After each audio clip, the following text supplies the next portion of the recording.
سورہ زمر کی آیت نمبر 37 ہے۔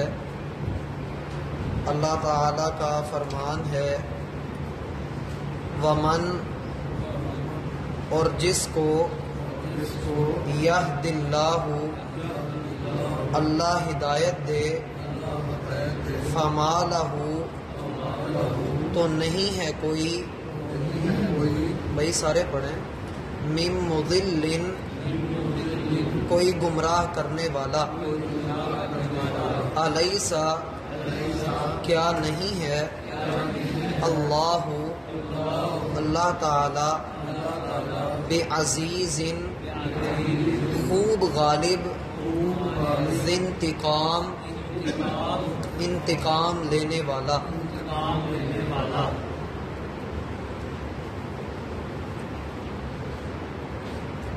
سورہ زمر کی اس آیت کریمہ پر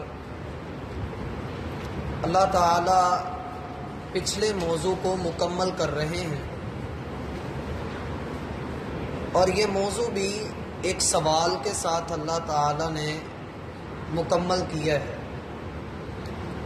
ہم نے پچھلی آیات کے اندر یہ باتیں پڑھی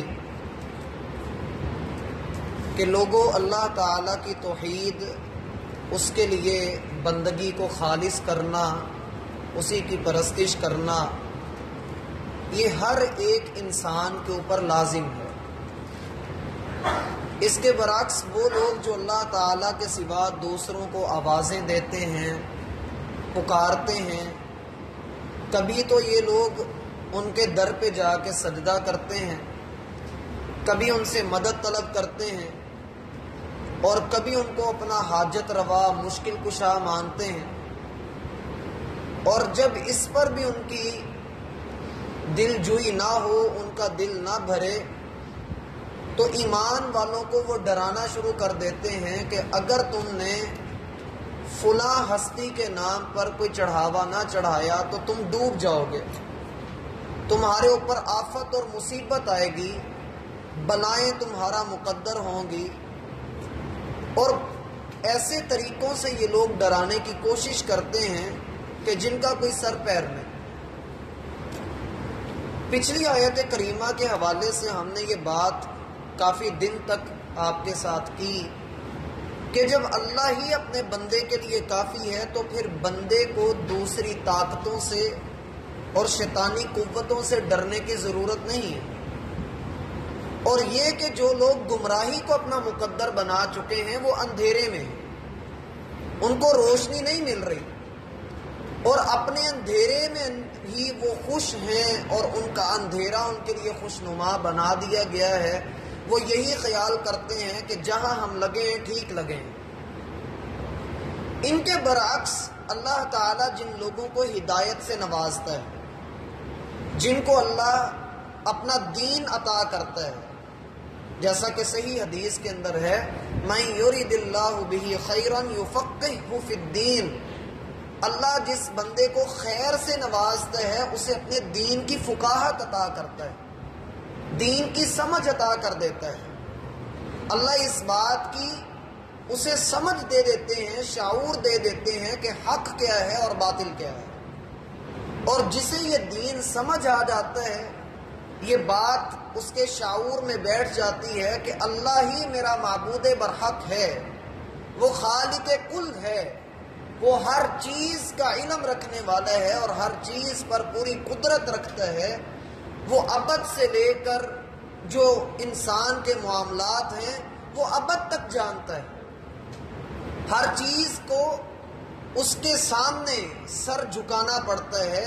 جب بندے کے سامنے یہ حقیقتیں کھلتی ہیں، راز انکشاف ہوتے ہیں، تو پھر اللہ تعالیٰ اپنے بندے کے بارے میں ارشاد فرماتے ہیں وَمَن يَهْدِ اللَّهُ فَمَا لَهُ مِن مُضِلٍ، جس کو اللہ ہدایت دے دے اسے کوئی گمراہ نہیں کر سکتا، جس کو اللہ ہدایت دے دے۔ اور دیکھیے کہ اللہ ہے کون ہے۔ اللہ تعالیٰ کا تعارف قرآن میں جا بجا مقامات کے اوپر موجود ہے، مثلا الرحمن علم القرآن خلق الانسان علمہ البیان، وہ رحمان ہے جس نے قرآن سکھایا، انسان کو پیدا کیا، پھر اس نے بولنا سکھایا۔ الشمس والقمر بحسبان، سورج اور چاند کو ایک حساب کے ساتھ اس نے چلایا۔ ایک جگہ پر اللہ تعالیٰ کا تعارف ہے، اللہ لا الہ الا ہو الحی القیوم لا تأخذہ سنۃ ولا نوم، وہ اکیلا معبود برحق ہے جو ہمیشہ سے زندہ اور ہمیشہ سے قائم ہے، جس کو کبھی بھی اونگ نہیں آتی، نیند آنا تو پھر دور کی بات۔ ایک جگہ پر وہ اپنا تعارف کرواتا ہے، هو اللہ الذی لا الہ الا ہو عالم الغیب والشہادہ، وہ ذات ہے جو غیب کی بھی جاننے والا ہے اور ظاہر کو بھی جاننے والا ہے۔ هو اللہ الخالق الباری المصور لہ الاسماء الحسنی، وہ اللہ ہے کہ جو پیدا بھی کرنے والا ہے، شکلیں بھی بنانے والا ہے، اسی کے لیے اچھے اچھے نام۔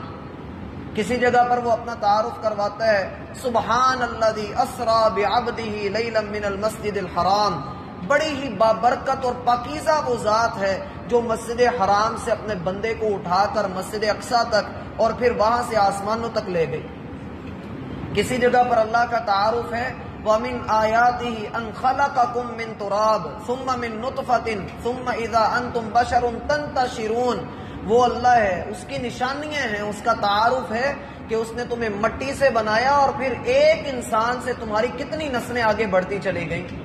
وَمِنْ آيَاتِهِ خَلْقُ السَّمَاوَاتِ وَالْأَرْضِ وَاخْتِلَافُ أَلْسِنَتِكُمْ وَأَلْوَانِكُمْ، وہ اللہ ہے کہ جس نے زمین اور آسمان میں انسانوں کو بڑھا چڑھا کر پھیلا کر ان کی مختلف زبانیں، مختلف لہجے، مختلف رنگ بنا دیے۔ کسی جگہ پر اللہ کا تعارف ہے، أَلَمْ تَرَ أَنَّ اللَّهَ أَنزَلَ مِنَ السَّمَاءِ مَاءً فَأَخْرَجْنَا بِهِ ثَمَرَاتٍ مُخْتَلِفًا أَلْوَانُهَا، کیا تم نے نہیں دیکھا کہ وہ اللہ ہی ہے جو آسمان سے پانی برساتا ہے اور زمین سے ایک پانی جو نازل ہو رہا ہے، ایک پانی اور ایک زمین سے اللہ مختلف قسم کی سبزیاں، پھل اور ہر ایک کے مختلف ذائقے اللہ نکالتا چلا جا رہا ہے۔ پھر اگر تم دیکھو تو وَمِنَ الْجِبَالِ جُدَدٌ بِيضٌ وَحُمْرٌ مُخْتَلِفٌ أَلْوَانُهَا، پہاڑوں کو دیکھو تو ان میں بھی کوئی سرخ رنگ کے، کوئی سفید رنگ کے، کوئی گندمی رنگ کے اور مختلف رنگوں کے پہاڑ اس نے بنائے ہوئے ہیں۔ اور کسی جگہ پر اللہ تعالیٰ کا تعارف ہے کہ وہی اللہ ہے کہ جو زمین اور آسمان کو بنانے والا، کل فی کتاب، وہ ہر چیز کو جاننے والا بھی ہے۔ گویا کہ اللہ تعالیٰ جو تمام تر قدرتوں کا مالک، تمام تر اختیارات کا مالک، جس کو حاجت روا اور مشکل کشا ماننا ہی ہمارا ایمان ہے، وہ اللہ جب کسی کو ہدایت دے دے تو دنیا کی کوئی طاقت اس کو گمراہ نہیں کر سکتی، ممکن ہی نہیں۔ وہ اللہ جو بندے کے بارے میں کہتا ہے کہ میں اس کو ہدایت دے دوں تو اس کو گمراہ کرنے والا کوئی نہیں۔ اِنَّكَ لَا تَهْدِي مَنْ أَحْبَبْتَ وَلَكِنَّ اللَّهَ يَهْدِي مَن يَشَاءُ، ہدایت دینا میرا اور آپ کا کام نہیں، ہدایت دینا اس کا کام ہے۔ ہماری مرضی کا بندہ، ہمارا محبوب، وہ جتنا مرضی بھلا عظیم رشتہ کیوں نہ ہو، اگر اللہ نے اس کو ہدایت نہیں دینی تو میری تیری محبت میرا بھائی اس کو ہدایت نہیں دے سکتی۔ اللہ جسے چاہے گا اس کو ہدایت ملے گی، اور جس کو ہدایت مل گئی ہے اب اسے سیدھے رستے سے ہٹا کر دکھاؤ۔ دنیا کی کوئی طاقت آج تک سیدھے رستے سے کسی کو ہٹا نہیں سکی۔ آپ دیکھ لیجئے سیدنا بلال رضی اللہ عنہ کی زندگی کو، کس طریقے سے ان پر ظلم کیا گیا ہے، کتنا ان کو بھٹکانے کے لیے، ان کو سیدھے رستے سے ہٹانے کے لیے کتنی کوششیں کی گئیں، لیکن ایک ہی لفظ تھا کہ احد، وہ ایک اکیلا ہے، اس کے نام کا کلمہ پڑھا ہے، اسی کے نام پر اپنی جان دیں گے۔ مسیلمہ کذاب کے دربار میں نبی علیہ السلام نے اپنے ایک صحابی کو بھیجا کہ اسے جا کر کہو کہ وہ ٹھیک ہو جائے۔ سیدنا ابوبکر صدیق رضی اللہ عنہ نے اس کو بھیجا کہ جا کر مذاکرات کرو۔ حبیب ابن زید رضی اللہ عنہ جب یہ وہاں پر گئے اور مسیلمہ سے کہا کہ تم نے جو جھوٹی نبوت کا دعویٰ کیا ہے اس سے باز آ جاؤ، اس نے کہا میں باز نہیں آؤں گا۔ کیا تم گواہی دیتے ہو کہ اللہ وحدہ لا شریک ہے اور محمد صلی اللہ علیہ وآلہ وسلم اللہ کے رسول ہیں اور میں مسیلمہ بھی اللہ کا رسول ہوں؟ تو سیدنا حبیب بن زید کہنے لگے میں گواہی دیتا ہوں اللہ کے سوا کوئی معبود برحق نہیں، محمد اللہ کے رسول ہیں، اور آگے جو تو بک بک کر رہا ہے میرے کان اس کو سن نہیں رہے۔ اس نے کہا اس کا ایک ہاتھ کاٹ دو۔ جلاد نے تلوار بلند کی اور ایک ہاتھ کٹوا دیا۔ کہا میں پھر پوچھتا ہوں کہ گواہی دیتے ہو کہ میں اللہ کا رسول ہوں؟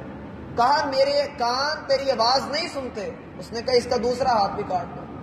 ہاتھ میرا بھائی دوسرا بھی کاٹ دیا گیا، اور یہ زمین پہ پھڑ پھڑا رہا ہے، اور اللہ کا یہ شعر اس وقت بھی کہہ رہا ہے میرے کان تیری آواز سننے سے قاصر ہیں۔ اس نے پھر پاؤں کٹوا دیا، پھر دوسرا بھی کٹوا دیا، آنکھیں نکلوا دی، ہونٹ کٹوا دیے، اور یہ سارا کچھ زندہ کے ساتھ ہو رہا ہے۔ لیکن حبیب ابن زید رضی اللہ عنہ پیچھے نہیں ہٹے اور کہا کہ میں اسی بات کی گواہی دوں گا کہ اللہ وحدہ لا شریک ہے اور محمد اس کے رسول ہے، اور تو جھوٹا ہے، تو جھوٹا بنا ہوا ہے۔ اور اسی طریقے سے ایک اور صحابی غالباً سیدنا جریر بن عبداللہ ان کے بارے میں آتا ہے، ان کو پکڑ لیا گیا۔ بادشاہ نے کہا کہ اگر تم اسلام کو چھوڑ کر عیسائیت قبول کر لو، عیسائیت کی طرف آ جاؤ، تو میں تمہیں اپنی آدھی سلطنت کے اندر شریک کر لوں گا۔ کہا میں آپ کی بات نہیں مان سکتا۔ کہا اگر یہ نہیں تو چلیے میں اپنی بیٹی کا بیاہ آپ کے ساتھ کر دوں گا۔ کہا یہ بھی نہیں۔ کہا اگر آپ ایسا نہیں کرتے تو پھر ہم آپ کو ابلتے ہوئے تیل کے اندر ڈال دیں گے۔ جریر بن عبداللہ نے کہا جو مرضی کر لو۔ اس نے کہا ابلتا ہوا تیل لایا جائے۔ وہ دہکتا ہوا ابلتا ہوا تیل لایا گیا۔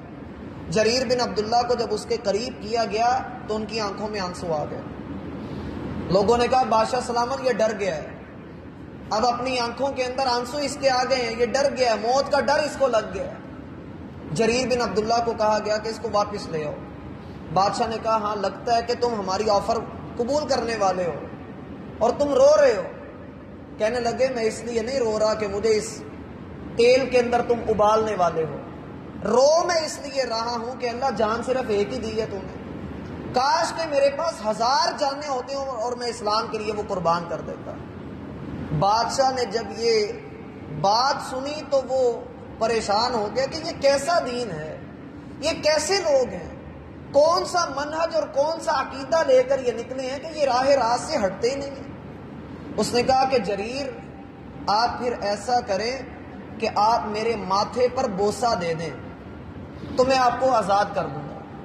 انہوں نے کہا میں ایسا نہیں کروں گا لیکن ایک شرط ہے، شرط یہ ہے کہ میں تمہارے ماتھے کا بوسہ لے لیتا ہوں لیکن جتنے بھی مسلمان قیدی ہیں تم نے سب کو آزاد کرنا ہے۔ اس نے کہا مجھے شرط منظور ہے۔ سیدنا جریر نے اس کے ماتھے کا بوسہ لیا، سارے مسلمان آزاد ہوئے، اور واپس جب مدینہ پہنچے سیدنا عمر رضی اللہ عنہ کو پوری بات کا پتہ لگا۔ سیدنا عمر نے اٹھ کر سیدنا جریر کے ماتھے کا بوسہ لیا اور کہا ہر مسلمان پر واجب ہے کہ وہ جریر کے ماتھے کا بوسہ لے۔ وَمَن يَهْدِ اللَّهُ فَمَا لَهُ مِن مُضِلٍّ، جس کو اللہ میرا بھائی ہدایت دے دے اس کو پھر گمراہ کوئی نہیں کر سکتا، اس کو پیچھے کوئی نہیں ہٹا سکتا۔ اسی لیے تو نبی علیہ الصلوۃ والسلام اللہ تعالیٰ سے دعا کیا کرتے تھے اللہم یا مقلب القلوب ثبت قلبی علی دینک و طاعتک، اے اللہ جو دلوں کے پلٹنے والے ہیں، اے اللہ میرے دل کو اپنے دین پر اور اپنی اطاعت پر جما دے، ثابت قدم کر دے۔ الیس اللہ بعزیز ذی انتقام، کیا اللہ انتقام لینے والا اور سب پر غالب نہیں ہے؟ آپ دیکھیے کہ اللہ تعالیٰ نے اپنے بندوں کا انتقام کیسے لیا ہے۔ جس نے بھی نبی علیہ الصلوۃ والسلام کی شان میں آج تک گستاخی کی ہے اللہ نے اسے عبرت کا نشان بنایا ہے۔ کوئی ایک بھی ایسا نہیں جو یہ کہے کہ مجھے تو کچھ نہیں کہا اللہ نے، ہر ایک کو اللہ نے عبرت کا نشان بنایا ہے۔ دوسری طرف جس نے صحابہ کی شان میں گستاخی کی ہے اللہ نے اس کو بھی عبرت کا نشان بنایا ہے۔ جس نے قرآن کو جھوٹا کہا ہے اللہ نے اس کو بھی عبرت کا نشان بنایا ہے۔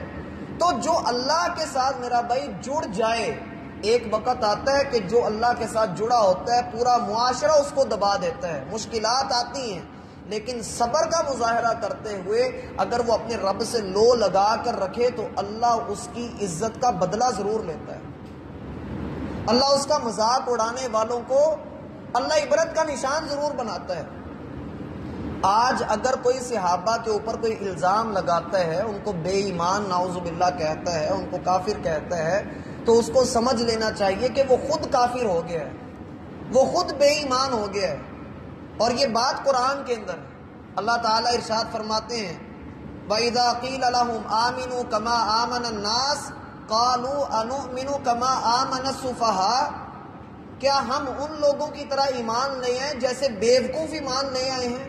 منافقوں کو جب کہا جاتا تھا کہ تم بھی ایمان لاؤ جیسے صحابہ ایمان لائے ہیں، تو منافقوں نے کہا کہ ہم بے وقوفوں کی طرح ایمان لے آئے۔ اللہ نے جواب دیا الا انہم ہم السفہاء، اصل میں یہ خود بیوقوف ہیں جو صحابہ کے رستے پر نہیں چل رہے۔ تو جو کوئی صحابہ کو کچھ غلط کہے گا، اس کا غلط کہنا اسی کے اوپر الٹا کر دیا جائے گا، جیسا کہ اللہ ذوالجلال نے قرآن کے اندر یہ کیا۔ جو صحابہ کا مذاق اڑا رہا ہے، انہم مستہزئون، یہ صحابہ کا مذاق اڑا رہے ہیں، اللہ فرماتے ہیں اللہ یستہزئ بہم، اللہ قیامت والے دن ان کا مذاق بنا دے گا، اللہ ان کو مہلت دے رہا ہے۔ تو میرا بھائی جو اللہ تعالیٰ کے ساتھ جڑتا ہے، اللہ اس کے اوپر خوب غالب ہے اور اللہ تعالیٰ اس کا انتقام لینے والا ہے۔ اس لیے اللہ کے جو بندے ہیں ان کے بارے میں اپنی زبان کو کھولنے سے ڈرنا چاہیے۔